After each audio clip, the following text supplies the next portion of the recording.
Welcome student. आज हमारा topic है comparison between thermocouple, RTD and thermistor.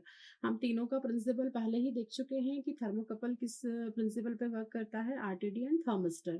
आज हम तीनों का कंपैरिजन देख लेंगे। हालांकि हमने वीडियो में भी इनका कंपैरिजन आखिरी में किया हुआ है, लेकिन हम अलग से इसका कंपैरिजन देख लेते हैं। तो सबसे पहले जो कंपैरिजन है, मतलब ये तीनों जो हैं वो है इलेक्ट्रिकल ट्रांसड्यूसर।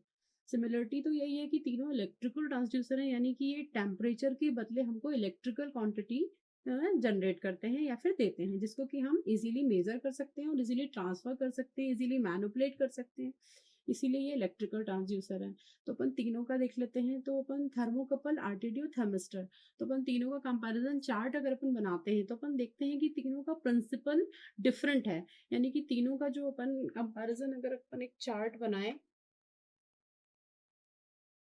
यहाँ पर हम देखें आरटीडी, थर्मिस्टर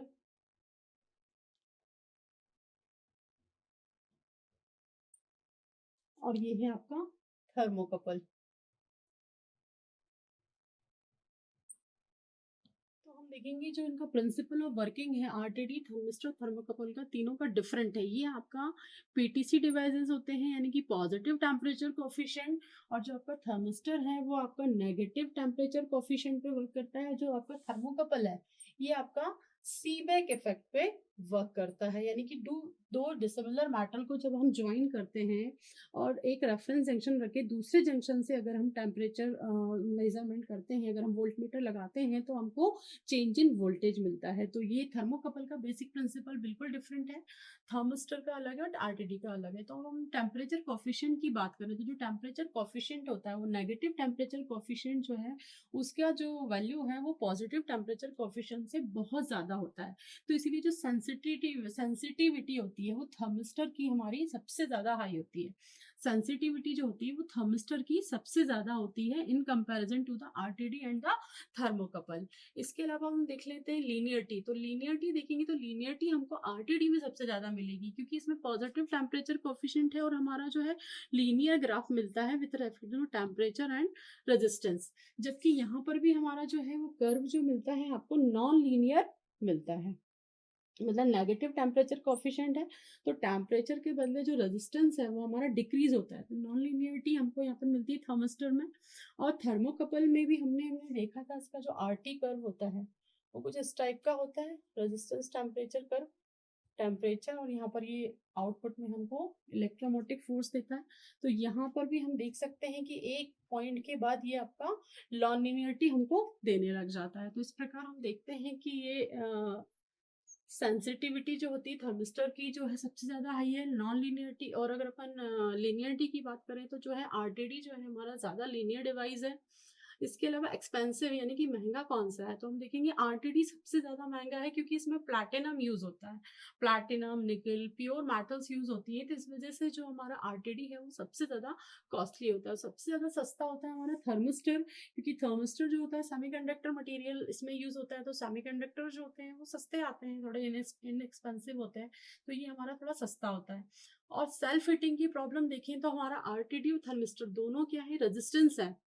एक सेमीकंडक्टर है और एक आपका कंडक्टर है, तो दोनों ही सेल्फ हीटिंग से हमारे इसमें प्रॉब्लम होती है। सेल्फ हीटिंग यानी सेल्फ अपने आप ही हीट होने लग जाते हैं बिकॉज ऑफ टेम्परेचर। और थर्मोकपल का हम देखें तो थर्मोकपल में सेल्फ हीटिंग की प्रॉब्लम आपकी सबसे ज्यादा आपकी कम होती है। उसके अलावा हम देखेंगे सबसे कम स्टेबल जो है वो है हमारा थर्मोकपल। ये सबसे ज्यादा स्टेबिलिटी इसकी जो होती है वो सबसे ज्यादा कम होती है। बाकी हम देखें कि जो हमको एक्सटर्नल सोर्स की रिक्वायरमेंट होती है, एक्सटर्नल सोर्स की रिक्वायरमेंट हमको आरटीडी और थर्मिस्टर, यानी ये दोनों जो है हमारे पेसिव है।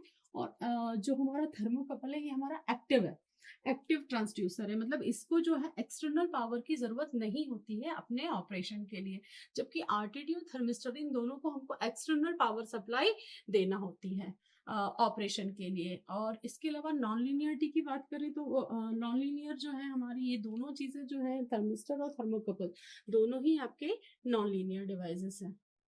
और एक्यूरेसी की बात करें तो हमारा जो एक्यूरेट है वो थर्मोकपल हमारा सबसे एक्यूरेट है, आरटीडी हमारा एक्यूरेट है, और थर्मिस्टर में हमारी एक्यूरेसी इसकी सबसे थोड़ी कम है। इन तीनों के कंपैरिजन में देखा जाए तो थर्मोकपल हमारा सबसे ज़्यादा एक्यूरेट है।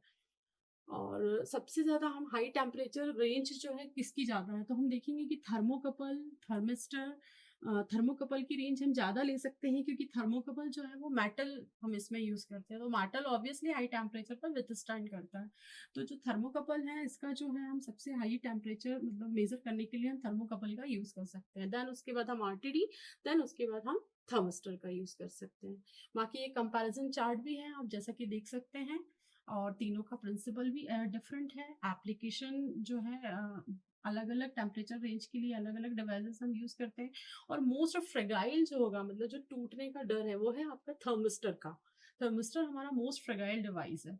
इसके अलावा थर्मिस्टर जो है आपका, इसका जो साइज है, साइज सबसे ज्यादा जो कम हो सकता है वो थर्मिस्टर का हो सकता है। थर्मिस्टर जो है हम लोएस्ट स्मॉलेस्ट डिवाइसेस के रूप में इसको यूज कर सकते हैं।